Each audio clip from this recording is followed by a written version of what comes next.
Labvakar, draugi! Šovakar man gribās parunāt un pastāstīt tādu garu, lielu tēmu, kuru es esmu iztulkojusi no Ukrainas NSP Veselības akadēmijas kursiem, iepriekš pēdējiem, kas bija.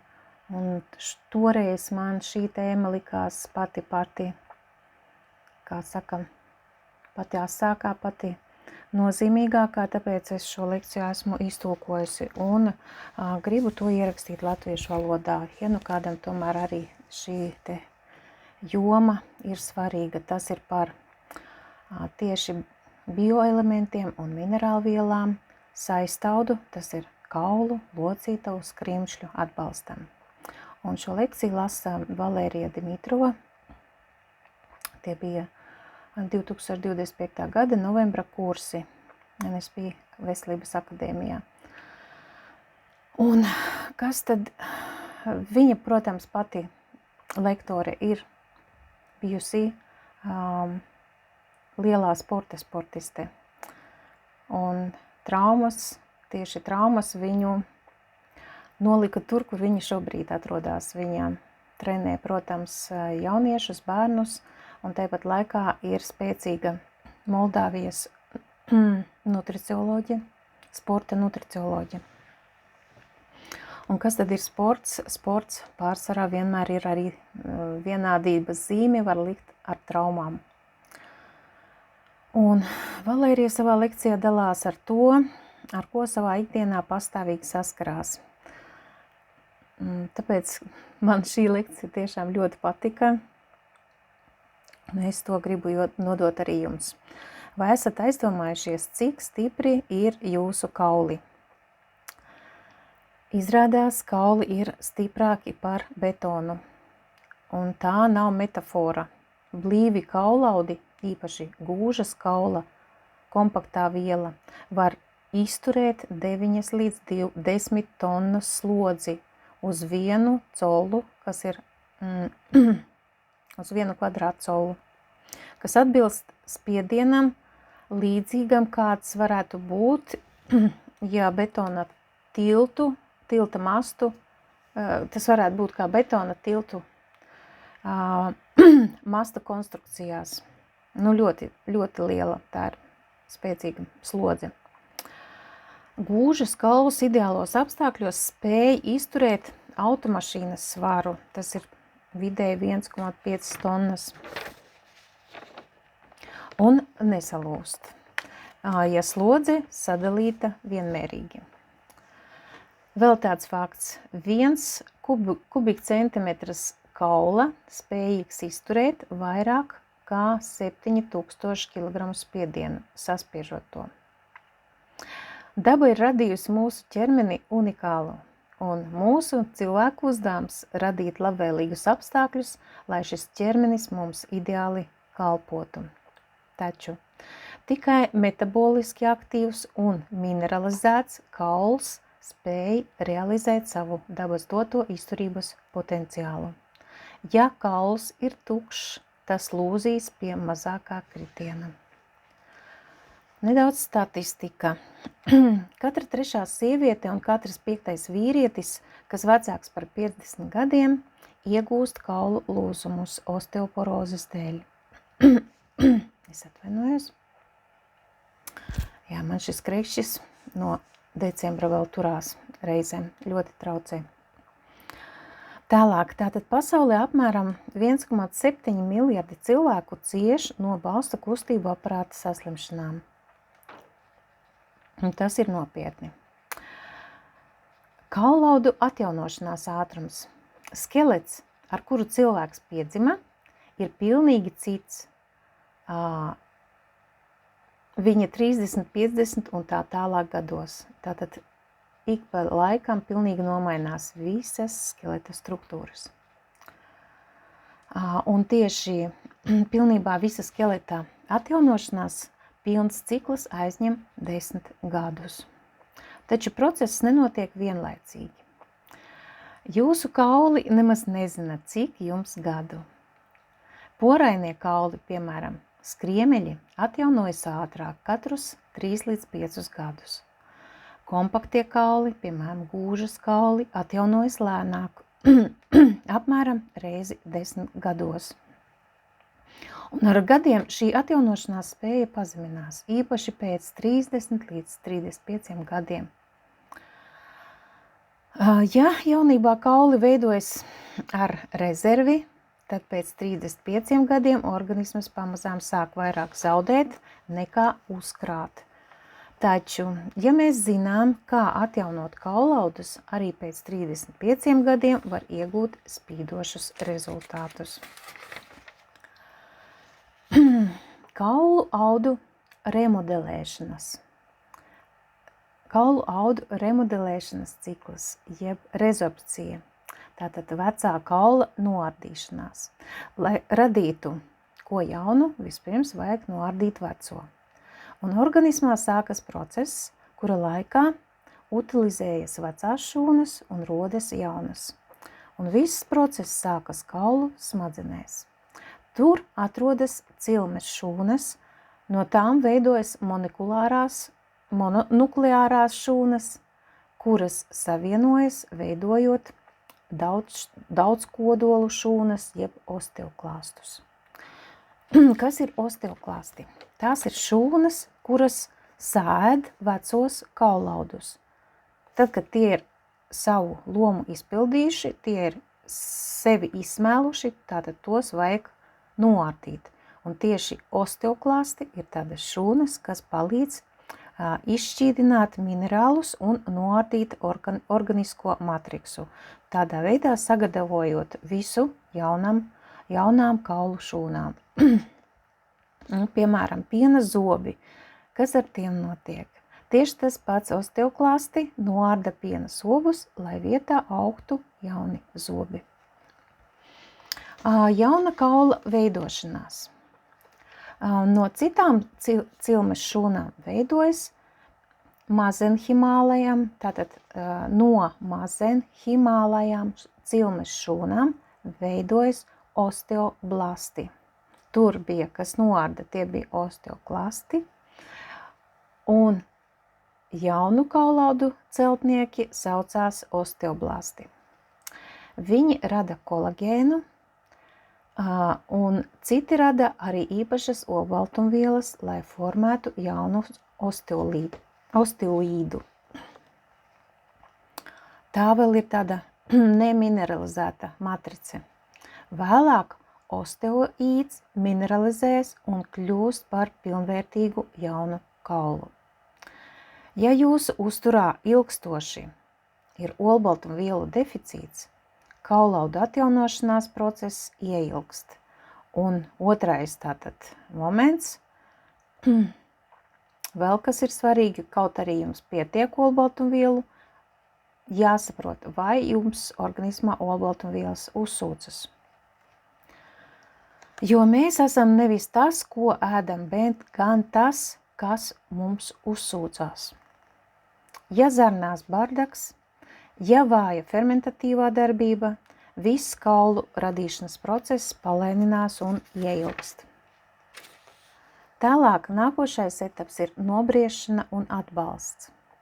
Viena daļa osteoblastu iestrēgst jaunajos kaulu audos un pārvēršas par osteocītiem, nobriedušām šūnām, kuras iedzīvojas kaula matricē. Osteocīti regulē visu kaula vilmaiņu, jūt mehānisko slodzi un nodot signālus par remodelēšanu. Un ko dara minerāli kaulu audos?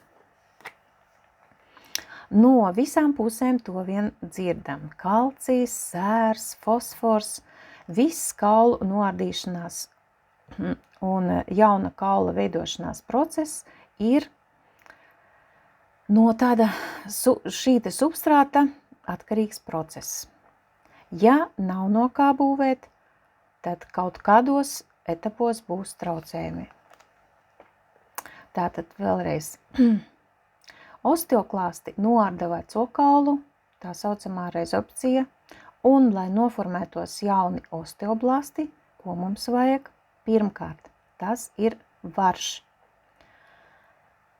Tas ir tāds minerāls, Un ko viņš dara? Ja pietrūkst varš, nenobriedīs tas ferments, kuram ir jānoarda vecais kauls. Jāatsien kolagēna audi, lai atvieglotu osteoklāstiem darbu. Tātad tieši varš, tāda it kā maz nozīmīga viela, ja viņa organismā mums ir trūkums, tātad nenoārdīsies vecie kauli, vecās kaulu šūnas, netiks atsietas, atmazglotas, teiksim, vecās kolagēna saites un netiks, būs traucēts osteoklāstu darbs. Otrais svarīgais mikroelements ir cinks. Tas ir osteoklāstu aktivitāšu regulētājs. Ja par daudz cinka, pastiprinās noārdīšanās. Ja cinks ir deficītā, vispār tiek izjaukts viss līdzsvars. Un cinks vajadzīgs visur, gan hormonu veidošanai, gan imūnsistēmai, balsta kustību sistēmai. Un ja cinks ir deficītā, organisms pats to saliek pa prioritātēm. Piemēram, bērni, kuri sportā gūst traumas, piemēram, lūzums, sastiepums, mežģījums, visiem ir pazemināta imunitāte.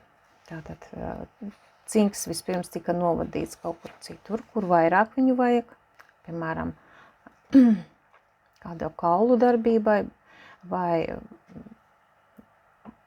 visās tajās vietās, kur viņš vispirms vajadzīgs, un tikai pēc tam tiek dots imunitātei un kaulaudiem. Tātad bērnam ir cinka deficīts, ko dara organisms. To mazumiņu cinka, ko dabū ar ēdienu, novirza imūnsistēmas atbalstam, jo vīrusi un patogēni var noārdīt mūsu šūnas no iekšienes. Bet kauliņi gan jau pacietīs cinka trūkumu. Un ja organismam iedavām kaut ko vienu, kam jānonāk 10 vietās, organisms pēc prioritāšu principa to sadalīs pēc sava prāta. Trešā svarīgā viela kaulu veidošanā ir bors. Bors ietekmē hormonus, kuri regulē kaulu šūnu vielmaiņu. Tie ir estrogēni un D vitamīns. Ja bora ir maz, kaulu rezorpcija nesāksies. Sievietēm menopauzē, kad estrogēni samazinās, biežāk notiek kaulu lūzumi. Atkal tieši tāpēc, ka ir bora trūkums. Tālāk vairāk par osteoblastiem, tieši jaunu kaulu audu veidošanos. Kas piedalās šajā procesā? Kādi minerāļi? Un te būs pirmā vietā kalcijs. Tas ir kaulu karalis, pamata minerālis, no kura būvējas jauni kaulu kristāli. Hidroksiapatīts. Tā ir tātad jaunu kaulu kristālu nosaukums. Ja pietrūkst kalcija, jaunu kaulaudu veidošanās praktiski nav iespējama. Otrā vietā ir fosfors, ļoti svarīgs, jo kopā ar kalciju veido stipru minerālo matrici. Un bez fosfora kalcijs neuzsūksies. Nākošais trešā vietā ir magnīs. Piedalās vairāk kā 300 procesos organismā. Un, ja tā ir maz, organisms to vispirms novirza dzīvībai svarīgākās vietās. Jo magnīs regulē osteoblastu darbu un palīdz kalcijam uzsūkties kaulu audos. Tāpat magnīs svarīgs arī nervu sistēmai. Ceturtais svarīgais minerālis ir cinks. Redziet, arī šeit ir cinks. Tur bija cinks un arī šeit. Cinks pie jaunu kaulu veidošanas aktivizē fermentus, kuri sintezē kolagēnu un sārmaino fosfatāzi. Abi ir kā pamats kaulu matrices celtniecībā. Sārmainā fosfatāze, tas ir fermentu grupa, kas katalizē fosfora esteru hidrolīzi. 5. Svarīgais mikroelements ir mangāns, krieviski margaņets, ja? Piedalās proteoglikānu sintēzē, kas ir kaulu un skrimšļu matrices pamats. 6. ļoti svarīgs mikroelements ir silīcijs, krieviski kriemaņī. Tas aktivizē osteoblastus, veicina kolagēna veidošanos un uzlabo osteoīdu mineralizāciju. 7. minerālis – sērs. Ietilpst aminoskābju, tādu kā cisteīns un metionīns sastāvā, no kurām tiek būvētas kaulu un skrimšļu olbaltumvielas. Sērs piedalās arī glukozamīna un kondroitīna sintēzē. Bez sēra aminoskābju ķēdīte nesalīmēsies. 8. minerālis kārtjoreiz atkal ir bors. Palīdz noturēt kaulā kalciju, samazina tā zaudējumus ar urīnu, modulē osteoblastu aktivitāti. Tāpēc minerāli vienmēr vajadzīgi, jo kaulaudu atjaunošanās process notiek visu mūžu, katru dienu. Nav tāda viena noteikta kaulaudu noārdīšanās laika un atjaunošanās laika. Viss notiek visas dzīves laikā. To jāatcerās. Un tāpēc šie minerāļi nav iedodami kādu laiku, es palietošu tur cinku, gan jau būs labi. Tad pēc tam palietošu magniju, gan būs labi, bet nebūs labi. Saprotiet, ka viņi visi katru dienu ir vajadzīgi nelielās devās, bet tieši konkrētā tādā salikumā, tad viss process notiek katru dienu. Vienas šūnas noārdās, citas šūnas veidojās. Tagad vēlreiz par osteocītiem, par nobriedušajām kaulu šūnām. Kādus minerālus vajag tām? Atkal kalcijs, magnijs, fosfors. Jau mēs dzirdējām arī iepriekšējiem tātad osteoblastiem un osteoklāstu darbībai arī vajadzēja šos minerālus. Viņi piedalās visos procesos. Un pie osteocītu veidošanās piedalās tieši kaulu matrices minerālu stabilitātes uzturēšanā. Nākošais, 2. vietā varš un cinks. Svarīgi osteocītu antioksidatīvai aizsardzībai un lai regulētu lokālos signālus par bojājumiem. 3. vietā vitamīns D caur kalcija un fosfora uzsūkšanos un bors. Uztur minerālu hemostāzi apkārt osteocītiem. Katrs minerāls dod savu ārtavu jauna kaula veidošanās procesā. Vieni attīra laukumu, citi liek pamatus, trešie seko līdzi celtniecības kvalitātei. Bez minerāliem nav iespējama atjaunošanās. Mikroelementi nav reliģija, tiem vienalga, ticat jūs viņiem vai neticat, tā ir cilvēka fizioloģija. Tālāk par saitēm un skrimšļiem. Barošana un apasiņošana. Skrimšļaudi vispār nesatur sevī asinsvadus. To jāatcerās. Visas barības vielas skrimslī nonāk difūzi no apkārtējiem audiem, bet galvenokārt no sinoviālā jeb locītavu šķidruma. Tāpēc pēc sastiepumiem, mežģījumiem, citām traumām ir tik lēns rehabilitācijas process. Saites arī ļoti nabadzīgas ar asinsvadiem, piemēram, priekšējā krustaniskā saite ceļgalā praktiski ir bez savas asins plūsmas. Saišu šūnas bieži vien atrodas tālu no kapilāriem, un barības vielas saņem tikai caur starpaudu šķidrumu. Tādas vājas apasiņošanas un difūzā tipa barošanas dēļ saites un skrimšļi atjaunojas ļoti, ļoti lēnām. Pamatā labākajā gadījumā saites atjaunojas gada laikā. Jūs sadzirdējāt pareizi, 1 gada laikā var atjaunot saites. ja ir pārrāvumi, ja ir daļēji pārrāvumi, ja ir operācijas un tā tālāk.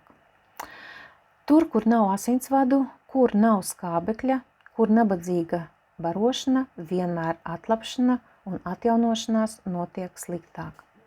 Tieši ceļgala krustenisko saiti visbiežāk pārauj sportisti – futbolā, basketbolā un citos sporta veidos. Arī šīs lekcijas autorē Valērijā 18 gadu vecumā notika šīs saites pārāvums, un pēc tam 3 gadu garumā nepareiza uztura rezultātā nācās izņemt mediālo disku un piešūt krustenisko saiti, jo nebija zināšanu, nebija speciālistu, kas pateiktu, ko lietot, nebija rehabilitācijas nekādas. Un šī trauma praktiski nonāvēja Valērijas sporta karjeru, jo kaulaudi bija totālā bioelementu deficītā, un katru reizi izejot arēnā viņi juta šīs locītavas nestabilitāti. Tas psiholoģiski ļoti traucēja. Kādi bioelementi ļoti svarīgi saitēm, cīpslām un skrimšļiem? Un atkal. Klausamies, pirmā vietā ir kalcijs. Pats skrimslis nesatur kalciju, taču noteikts kalcija daudzums svarīgs kaulam, tā stiprumam, pie kura piestiprināts skrimslis, kā arī kalcijs vajadzīgs arī šūnām, kuras atjauno skrimsli. Otrā vietā magnīs, vajadzīgs olbaltumvielu sintēzē un saistaudu polisaharīdiem. Magnie jodi sasaistās ar kolagēnu un elastāna šķiedrām, kā arī ar proteoglikāniem un piedalās ārpus šūnu matrices veidošanā. Tāpēc magnīs skaitās kā galvenais elements saišu un skrimšļu struktūru uzturēšanā un atjaunošanā. Trešā vietā atkal silīcijas. Saistaudēm ļoti svarīgs elements. Tas piedalās glikozamīnu glikānu veidošanā, cukura komponentes skrimšļa matricē, kā arī veicina proteoglikānu un kolagēna šķiedru sasaistīšanu. Faktiski sašuj tos kopā. Tādēļ silīcijas ceļ izturību un elastību gan skrimšļos, gan saitēs, tādā veidā nostiprinot ārpus šūnu matrici. Ja cilvēks grib pārstēt celi, locītavu, tad vienmēr sākam barošanu caur kaulu, jo no kaula caur skrimsli barošanu saņems arī pati locītava. Tāpēc nederēs sākumā hialurons skābes šprices locītavā. Un nederēs vitamīni locītavām, jo tur nav asinsvadu. Tāpēc vispirms labi pabarojam kaulu, lai tas difūzi var pabarot skrimsli un saites. Tātad vispirms barojam kaulu, ja mums ir problēma locītavā. Dodam kalcijus, kā es jau minēju, visus mikroelementus, pabarojam kaulu, un caur kaulu uz skrimsli difūzi nonāk šīs vielas, jo tur nav asinsvadu. Reizēm sāpes locītavās pazūd, sākot lietot magniju, jo tas pabaro apkārtējos audus ap locītavu. Ceturtais mikroelements svarīgais šeit atkal ir cinks, vajadzīgs saistaudu reģenerācijai. Tas piedalās kolagēna sintēzē, aktivizē aminoskābes, kas veido kolagēna šķiedras.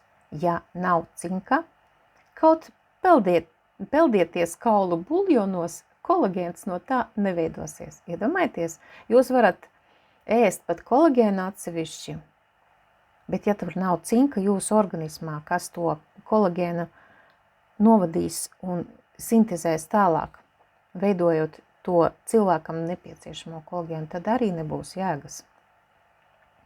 Cinks iekustina fermentus, kuri atjauno kolagēnu pie traumām un palīdz sadziedēt brūces.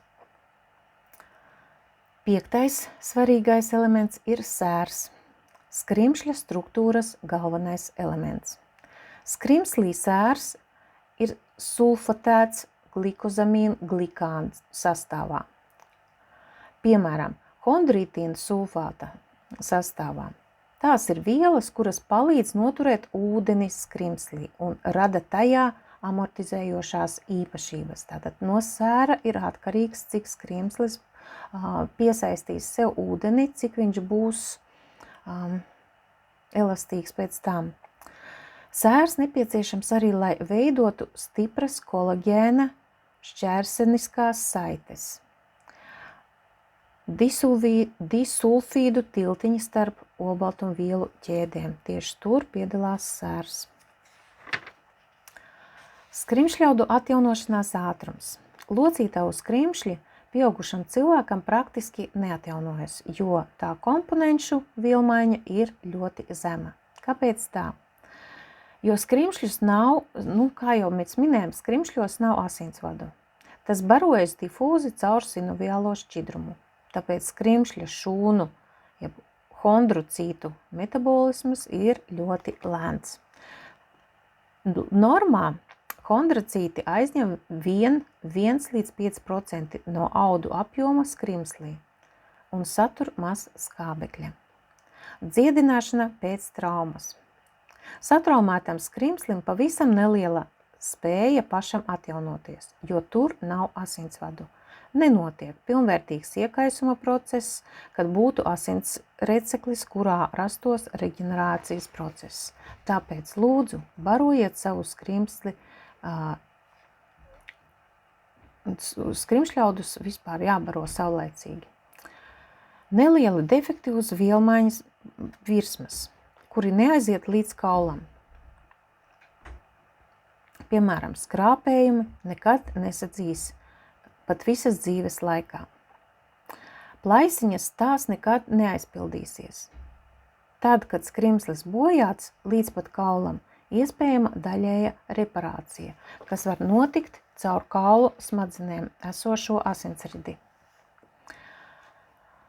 Tad defekta zonā var izveidoties asiņu receklis un caur to tiek piegādātas kaula cilmes šūnas. Pateicoties tam, defekta traumas vieta daļēji aizrētojas ar šķiedru skrimsli. Tāpēc tūska pēc traumas vienmēr ir ok, jo tur notiek audu reģenerācija. Bet ļoti bieži man cilvēki ir jautā, es esmu satraumējis celi, satraumēju pēdu, tur ir liela tūska, kā man viņu ātrāk noņemt, un tad dara visu, ko, visādas vanniņas, sāli un visu, ko liek. Bet nevajag to tūsku sākumā noņemt. Tieši tā tūska radīta, lai palīdzētu tajā vietā ātrāk veidot jaunus audus. Saitēs arī ir ļoti maz asinsvadu salīdzinot ar muskuļjaudiem, tāpēc barošana un vielmaiņa ir ierobežota. Tāpēc atjaunojas ļoti lēnām. Saišu atjaunošana pēc traumas. Daļējs saites pārāvums var saukt bez operācijas, taču tam vajag daudz laika. Sākumā pārāvuma vietā veidojas sarētojums un notiek akūts iekaisums. Augstākais iekaisuma fāzes punkts ir 3.–5. dienā pēc traumas. Turpmāko 1–2 nedēļu laikā fibroblasti aktīvi vairojas un producē jaunu kolagēnu, radot mīkstus rētaudus. Ap 2. nedēļu process iet remodelēšanas stadijā, kad kolagēna šķiedras orientējas blakus saspringuma līnijai. Nevajag noņemt tūsku. Tūska tā ir iespēja ātrāk salabot skrimsli vai saiti. Un šī remodelējošā fāze var ilgt mēnešiem ilgi. Jā, tiek atzīmēts, ka pēc 2–3 nedēļām jau saistaudi savieno pārautos galus, taču šo mīksto rētaudu stiprums ir ļoti zems. Tikai ar laiku tas palielinās un pilnvērtīgi saites rekonstrukcija var aizņemt vismaz gadu. Pēc saišu sastiepumā funkcionalitāte atjaunojas pēc vairākām nedēļām vai mēnešiem, taču mikro līmenī šķiedru pārstrukturizēšanās un nostiprināšanās turpinās 12 līdz 18 mēnešus. Un ja tikai 1–2 mēnesi padzerat kalciju un neko citu, tad pēc 3–4 mēnešiem var notikt atkārtota trauma un tajā pat vietā. Un cilvēks izlēma, es taču dzēru, tad tas kalcijs nestrādā. Bet īstenībā vajag gadu jālieto kalcijs, visi pārējie mikroelementi, ja gribam, lai tur sadzīst. Tāpēc daudz efektīvāk ir uzturēt saistaudus līdz traumai, nekā atjaunot tos, kas gandrīz ir neatjaunojami. Arī pēc traumas pilnvērtīga barošana un rūpes var palēnināt iznīcināšanos, noņemt iekaisumu un saglabāt to, kas vēl atlicis. Mazlietiņ par bioelementiem dabā, tiem, ko es te visu laiku saucu. Piemēram, kalcijs, kur viņš atrodas sezama sēklās, cietajos sieros, sardīnēs ar visām asakām, brokoļos, mandelēs, magnīs, ķirbju sēklās, griķos, spinātos, riekstos, avokado, sērs, olās, ķiplokos, sīpolos, kāpostos, visos krustziežos, pākšaugos un gaļā. Silīcijas auzās, kviešos, zaļajās pupiņās, gurķos, ar visu mizu, kosā, kā tēja, kosa. Tātad tīruma kosā arī ir daudz silīcija. Bors, melnajās plūmēs, ābolos, vīnogās, riekstos un avokado. Cinks, ķirbju sēklās, lielopa gaļā, turku zirņos, olās, pupiņās. Varš, aknās, Indijas riekstos, kakao, klorofilā.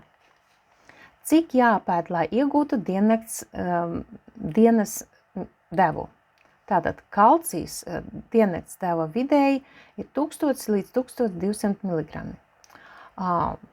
Tas apmēram varētu būt 1 kg biezpiena vai 100 g siera vai 200 g sezama sēklu.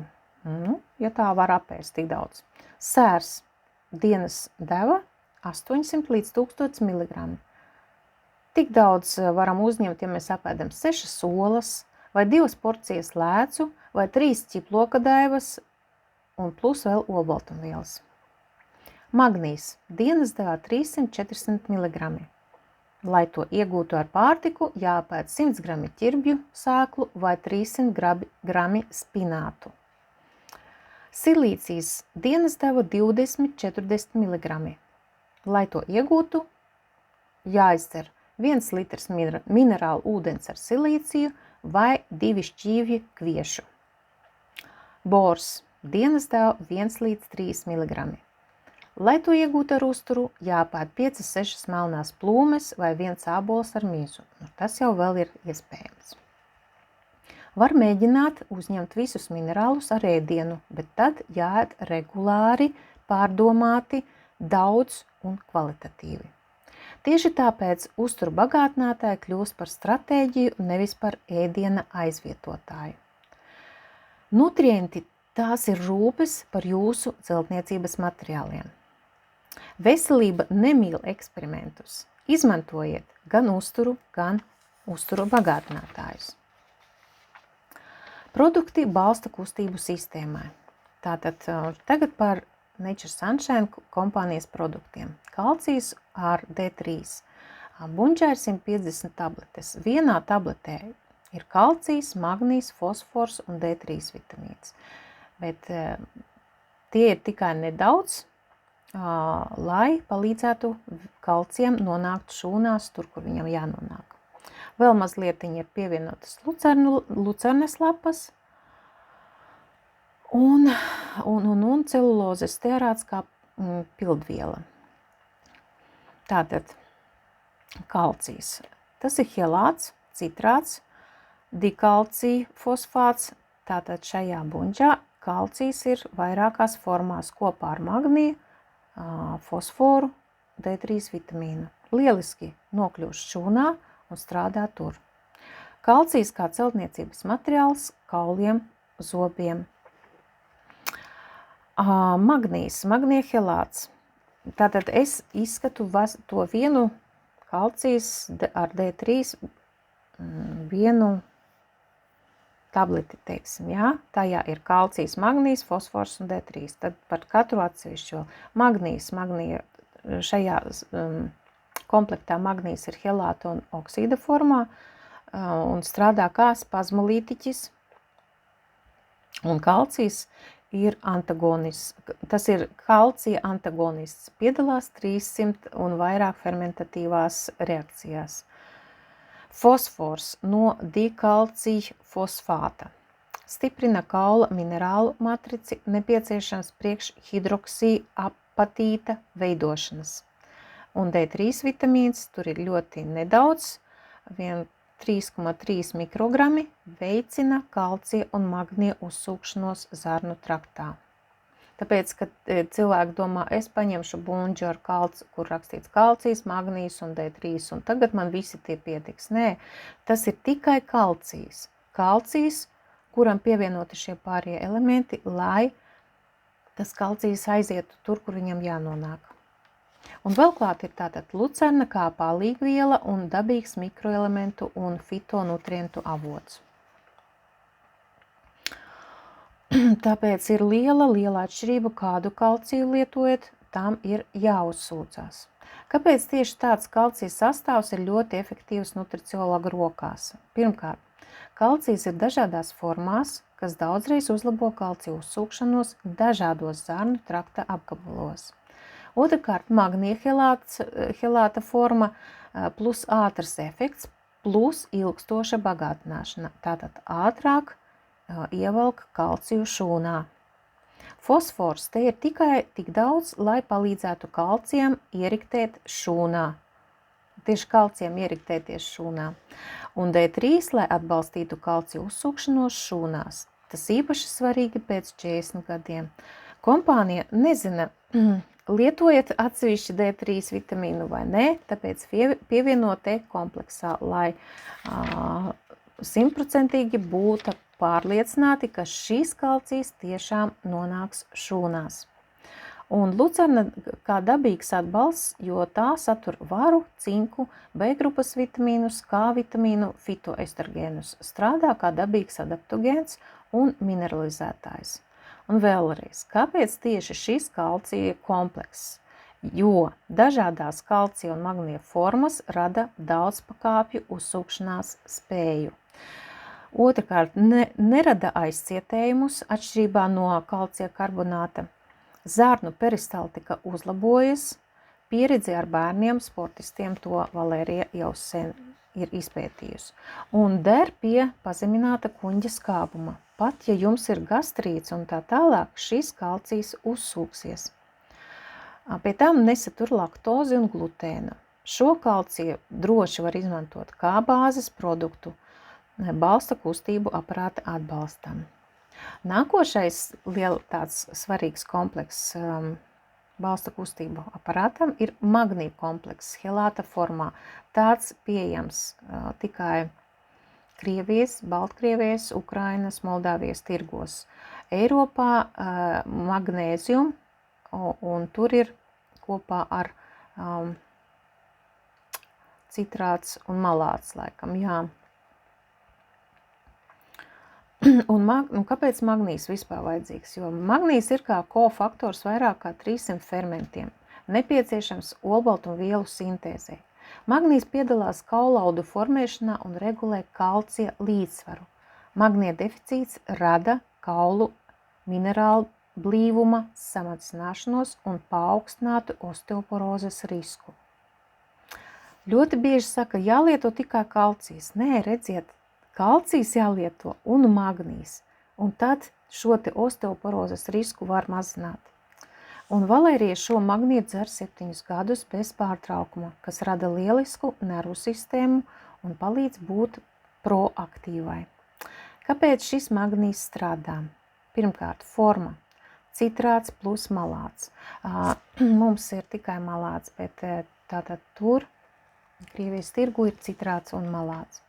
Abas formas ir organiskas helāta formas. Un magnijs ir sasaistīts ar organiskiem citrona un ābola skābes ligandiem, kas savukārt nodrošina augstu biopieejamību un maigu iedarbību. Priekš kam divās formās vienlaicīgi? Tātad vispirms magnija citrāts. Viņa uzdevums ir uzlabot kuņģa zarnu trakta funkcijas. lai viss labāk uzsūcas, atslābināt gludo muskulatūru, pazemināt stresu un nervu spriedzi. Un magnija malāta uzdevums ir piedalīties Krebsa ciklā, jeb šūnu elpošanas ciklā. Tātad ATF enerģijas ciklā. Tam ir jāceļ enerģijas līmenis un jāmazina muskuļu nogurums un spazmas. Abas magnija formas kopā dod pilnu fizioloģisko efektu, gan atslābināšanos, gan atjaunošanos. Kāpēc tāds magnijs strādā? Kāpēc tas svarīgi kauliem, locītavām un saitēm? Jo magnijs regulē kalcija līmeni un novērš tā nepareizu izgūsnēšanos. Piemēram, karbonāti nosēžas nierēs.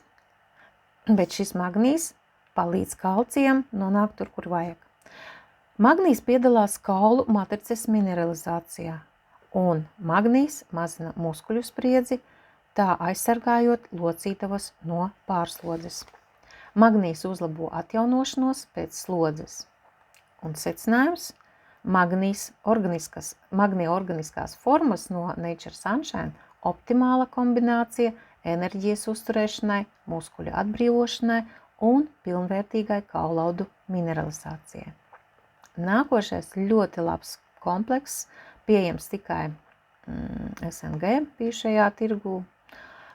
Tātad OsteoPlus. Tas ir komplekss no fitominerāliem, vitamīniem, un tā ir tāda formula kaulu, locītavu, skrimšļu un saišu veselības uzturēšanai. Viņa unikalitāte tajā, ka tas satur ne tikai klasiskos bioelementus, bet arī ārstniecības augu ekstraktus.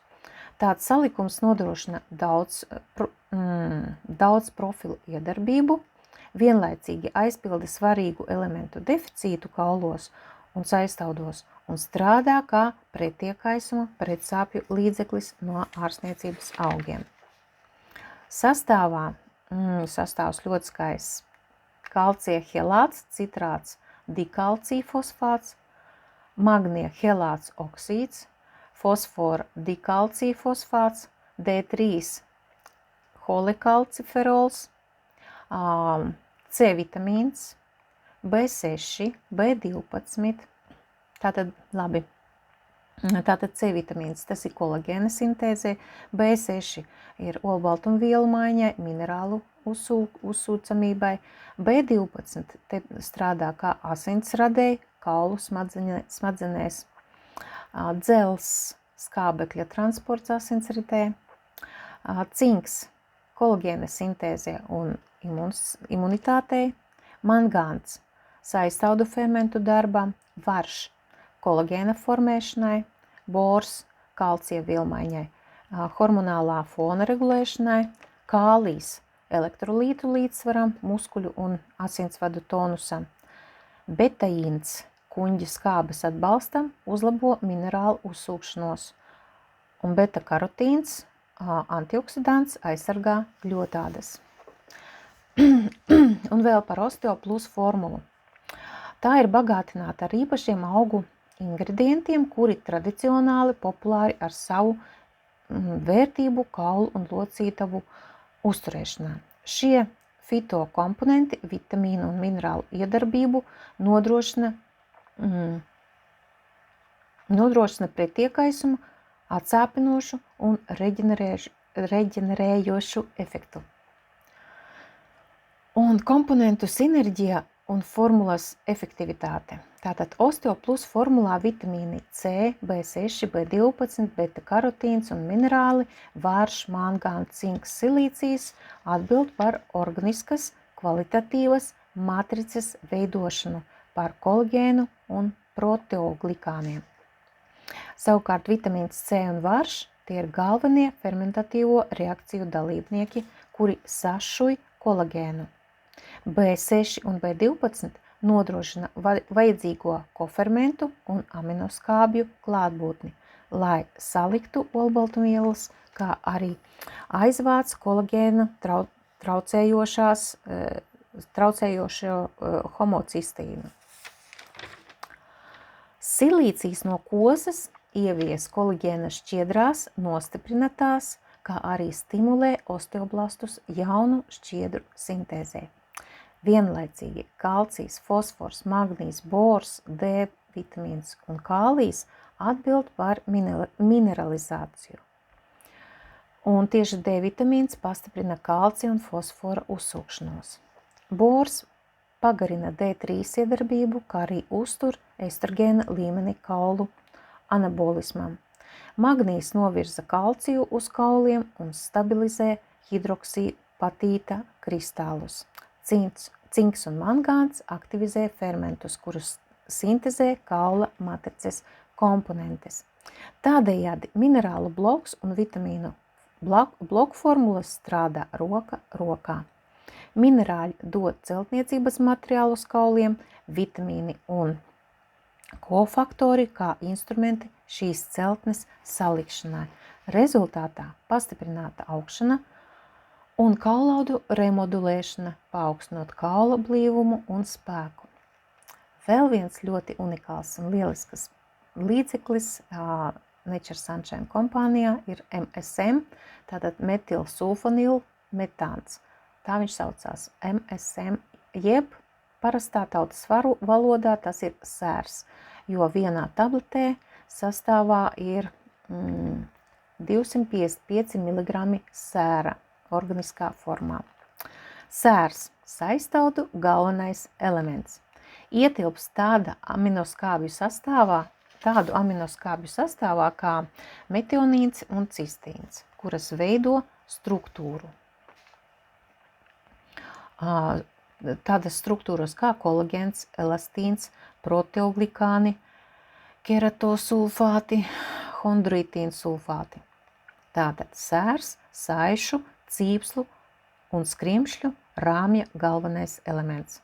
Ja nav sēra, aminoskābes tādas kā metionīns un cistīns nevar izveidoties un nebūs nekā no šīm struktūrām. Skrimšļi sastāv no kolagēna matrices, proteoglikāniem, kuru sastāvā ir sēra molekulas. Un MSM, tātad sērs pastiprina proteoglikānu sintēzi, tie savukārt notur ūdeni skrimslī. Tātad, redziet, nav sēra organismā, jūsu skrimslī nenoturēsies ūdens, un skrimslis būs sauss un ātrāk noārdīsies. To ķēdīti jāsaprot. Tāpat MSM pastiprina locītavas amortizāciju, locītavu virsmas gludumu un elastību. Sēra deficīta gadījumos skrimšļi ātrāk zaudē mitrināšanu, nonēsājas un nodilst. Kāpēc svarīgi sēru pievienot pie traumām? Jo sērs pazemina iekaisumu procesus, samazina sāpes un ātrāk notiek atjaunošanās. MSM pazemina aktivitāti tādiem īpašiem iekaisuma marķieriem, kurus es tagad laikam nenosaukšu, jo nemācīšu visu tā izskaidrot. Un pateicoties tieši sēram, mazinās locītavu sāpes, mazinās tūskas, pātrinās atjaunošanās pēc slodzes vai traumas. Un sērs darbojas kā dabīgs pretiekaismu regulators. Piemēram, sportistam, kuram vajag mazināt tūsku, dodam pa 10 līdz 15 tabletēm dienā. Sērs pats nemineralizē kaula audus, to dara kalcijs, magnijs un vitamīns D3, taču sērs nodrošina matrices kvalitāti, uz kuras nogūsnējas šie te 3 minerāļi. Tātad vispirms tiek būvēts olbaltumvielu kolagēna režģis, jeb rāmis. To sērs padara izturīgu. Pēc tam šajā režģī iebūvējas kalcijs un fosfors. Bez sēra matrice būs vāja, kauls kļūs mazāk elastīgs un viegli lūstošs. Krievijas tirgu ir tāds komplekts veseli kauli, kuru sastāvā ir kalcijs, osteoplūs, magnijs un MSM. Tātad viss tieši nepieciešamais šīs te matrices veidošanai. Un vēl ko Valērija klāt pievieno visiem šiem mīļiem produktiem, kā viņa teica, Bonsi ir viņas mīlulis. Tas ir vairāku ārstniecības augu komplekss, kuru formula izstrādāta kaulu, skrimšļu, locītavu un saistaudu atbalstam. Vienas kapsulas sastāvā patentēts maisījums 430 mg zālīšu sinerģijas. Un tur katra zālīte pastiprina nākošo. Piemēram, ceļteka pastiprina rehmānijas saknes to darbību. 9 vīra spēka lapas pastiprina pelešķa iedarbību. Un pildvielas ir želatīns un ūdens. Nesatur ne glukozi, ne gluteīnu, ne laktozi. Kādas ir sastāva galvenās iezīmes? Ceļteka iekļauta formulā kā kaulu savienojumam svarīgs dabīgs avots un kā katalizators audu atjaunošanai. Tas uzlabo gramošanas sekrēciju un kuņģa gļotāda stāvokli, kas netieši veicina labāku kalciju uzsūkšanos un arī citu minerālu uzsūkšanos no ēdiena. No ceļtekas iegūtie iridoīdi un polifenoli satur spēcīgu pretiekaisuma antioksidatīvu iedarbību, kas tik svarīga pie artrīta un traumu ārstēšanas. Rehmānija – tā ir Ķīnas medicīnas klasiskais augs, slavens kā spēcīgs toniks nierēm un balsta kustību sistēmai. Pēc austrumu medicīnas veselas nieres nozīmē stipru kaulu pamats. Tāpēc rehmāniju jau gadsimtiem izmanto pie locītavu un kaulu slimībām. Rehmānija stimulē